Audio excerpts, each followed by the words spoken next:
Hello, everybody, and welcome to episode number 2 of Shootin The Breeze. Ladies and gentlemen, I know some of the shows that, basically are going to talk about the things that I talk about, have, what do they call that? Movie Maker or whatever on their computers, or they have PowerPoint or all this other fancy jazz that, makes their shows look like a miniature show, like an actual show. I don't have any of that. So, I apologize that this is not fancy. My main goal, I hope to entertain you, but my main goal is basically what I would like, and basically my goal is to just have people tell me their opinions, whether they agree or disagree with me, because I like to, quote unquote, shoot the breeze with people about the things that I like. And I would hope that they would do the same in their spare time, whether you're watching this on your lunch break or while you're supposed to be working, or you're just at home relaxing. So yeah, basically, if you've seen episode number 1, it was basically just to kind of reintroduce myself. I was not happy with all my other videos on my other channel.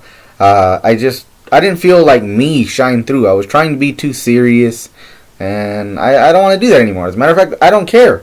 So I just want to come across that I really enjoy this, and that I'm goofy and I'm a nerd, so, whatever. We got a lot of ground to cover. Sorry for the shake there. We got a lot of ground to cover, so I hope to keep this video to a minimum. So let's start, giving the shout-outs where they need to be given out. Tomorrow, ProWrestlingLoot.com, I get my box. I will put the link in the description box. It's basically like Loot Crate, but for professional wrestling fans. Thank you, Zane, from Wrestling with Regret. I will put a link to his channel in my description box as well. He's very funny, very entertaining. His is one of the examples that I just said. Like his videos looks like a little, like a mini show. Like I said, he's funny. He's informative. I've learned things from him that either I've forgotten over the years, or that I never knew. So, and he introduced me to ProWrestlingLoot.com, and I got 10% off. So thank you, Zane. I appreciate that. So check him out. Okay, moving on. Like I said, we got a lot of ground to cover, so we're gonna start with the most important thing. New Japan Pro Wrestling. I enjoyed it. I've been watching it for about 2 years now, and I really enjoyed it the first year that I watched it. And I honestly, I think it's ran its course with me. G1 Climax, just wasn't interested. I watched the first show, tried to watch the second one, but there's no commentary.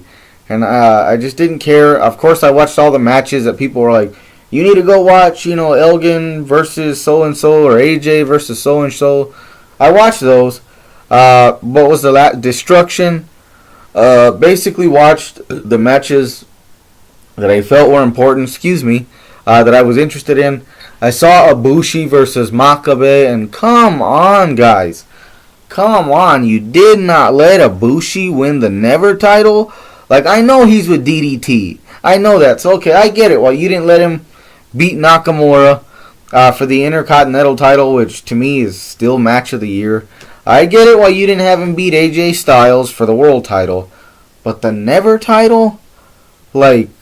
I really wanted to see somebody else thrown into the mix.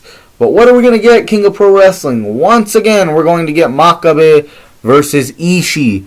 And I'm just I really think that New Japan Pro Wrestling has ran its course with me.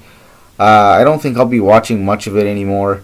Just because, it's the same booking over and over, and then the titles constantly flop. Constantly. I like title changes, but, not that much. So, I don't think I'll be watching full shows anymore. I think I'll basically be watching, the important ones. I'll watch AJ and Okada. I'm going to skip Ishii and Makabe. I've seen that 100 times. Or, if, one of the Facebook pages that I like, or you guys, say, hey, you should watch this matchup, I'll probably watch it. Because I don't want to do away with New Japan completely.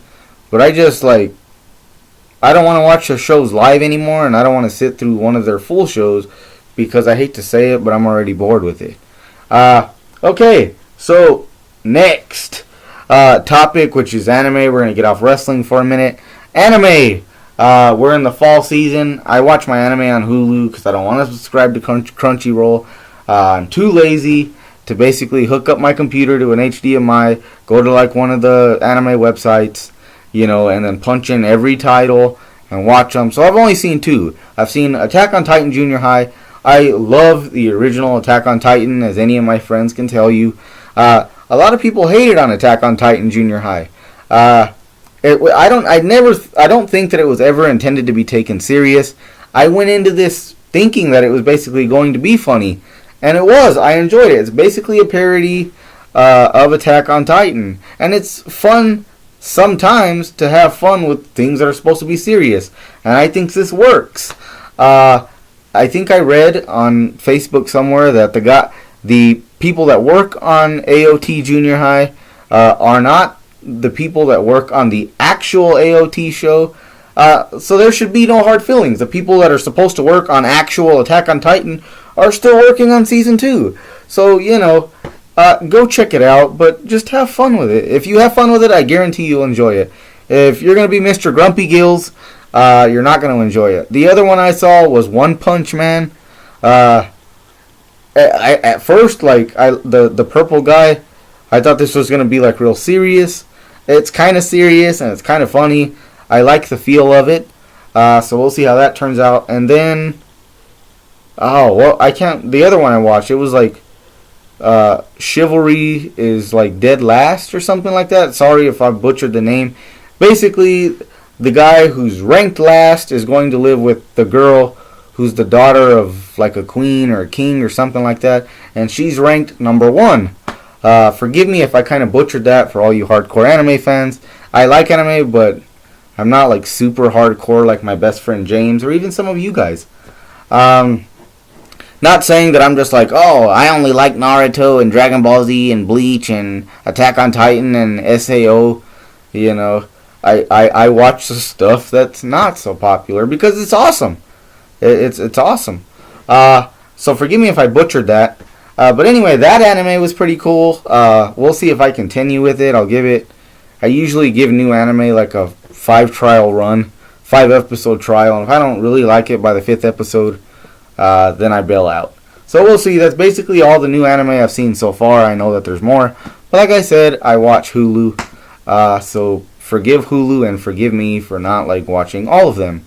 Then real quick, Super Meat Boy's finally on PS4.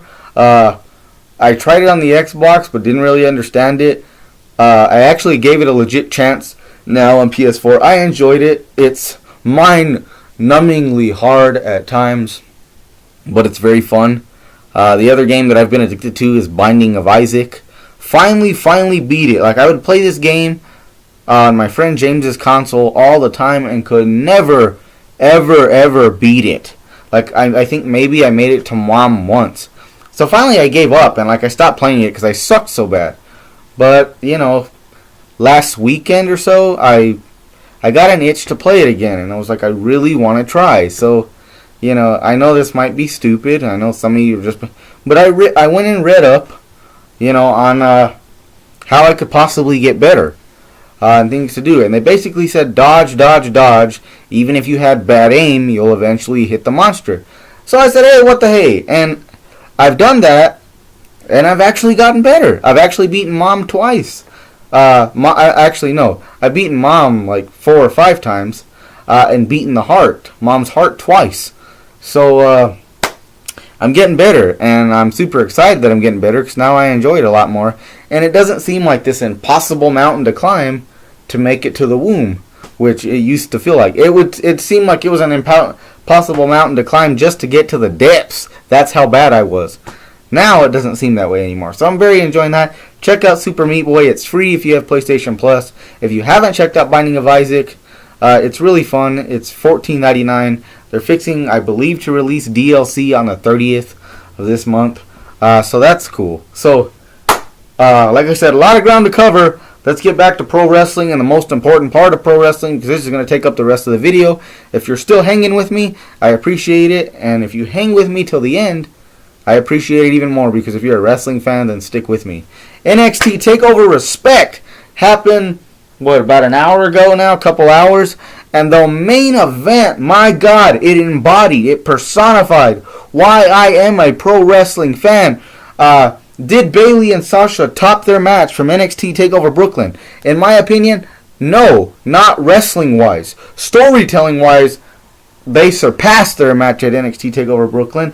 I'll go on record and say they surpassed Shawn Michaels and Bret Hart's Iron Man match. Yes, I said that. I every year go through like different WrestleManias. I have like a number randomizer. And when I get to 12, with being optimistic, I'm like, I'm finally going to see what everybody says about this matchup. That it's great. It's not great. It's very, very boring. Yes, I know Shawn Michaels is the showstopper and the hitman. In his own mind is the best there is, the best there was, and best there ever will be.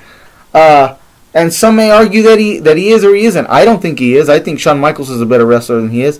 I think Stone Cold's a better wrestler than he is. But that's just, again, that's me. That's why I want to do this, so I can hear different opinions.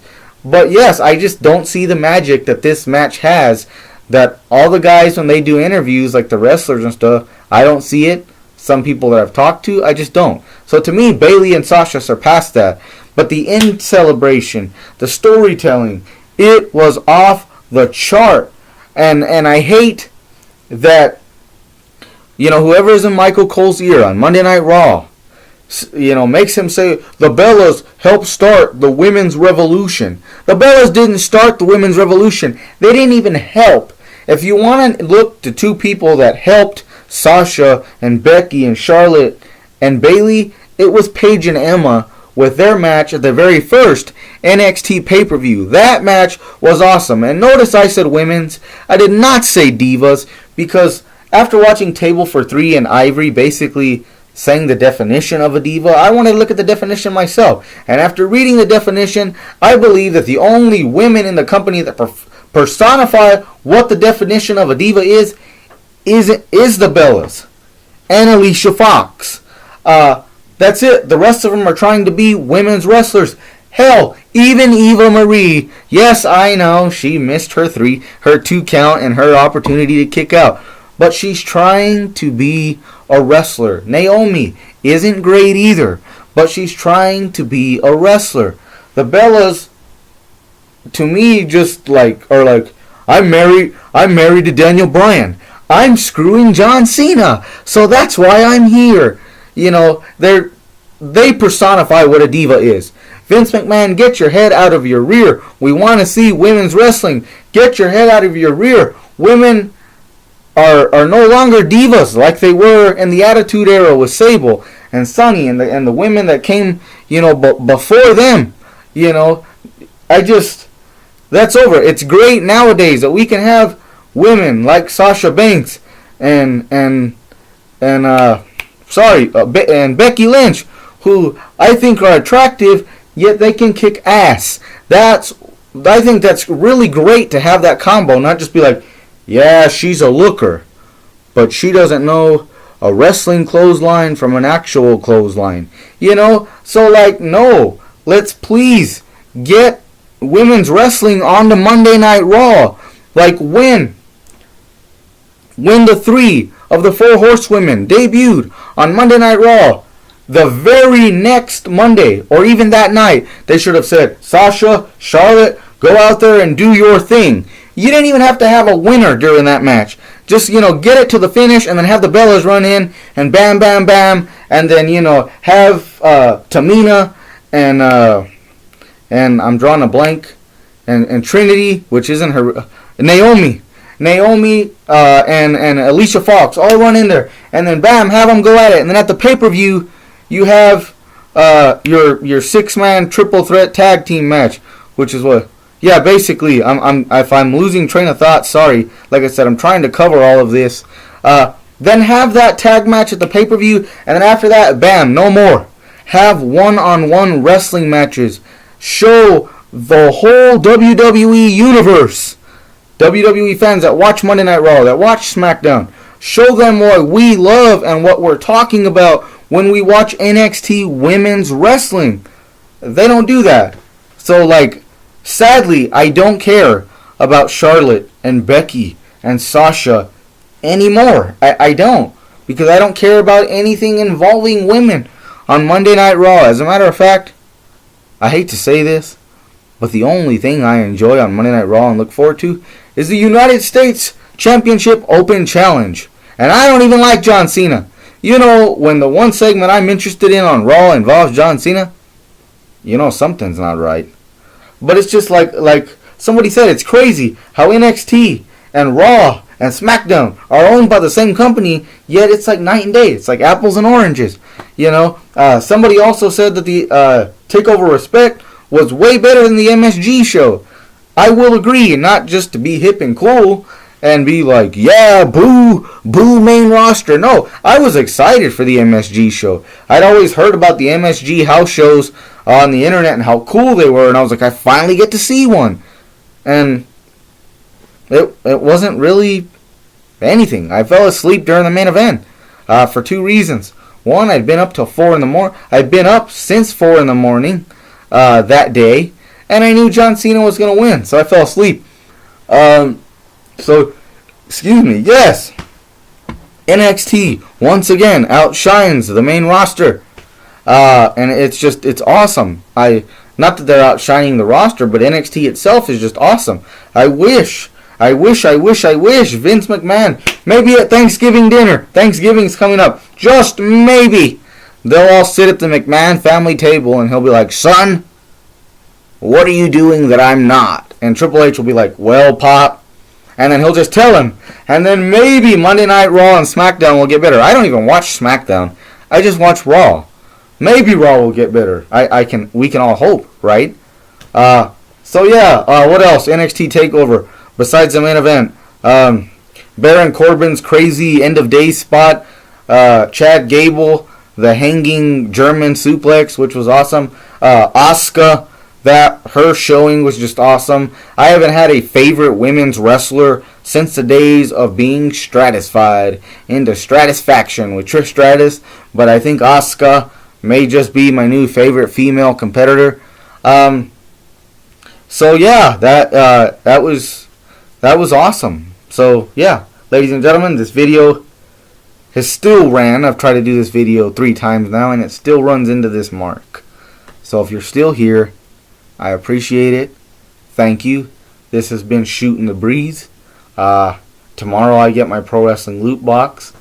Wish me all the best. And I hope to hear from each and every one of you, whether good or bad or in between. Check out ProWrestlingLoot.com. Check out Wrestling with Regret.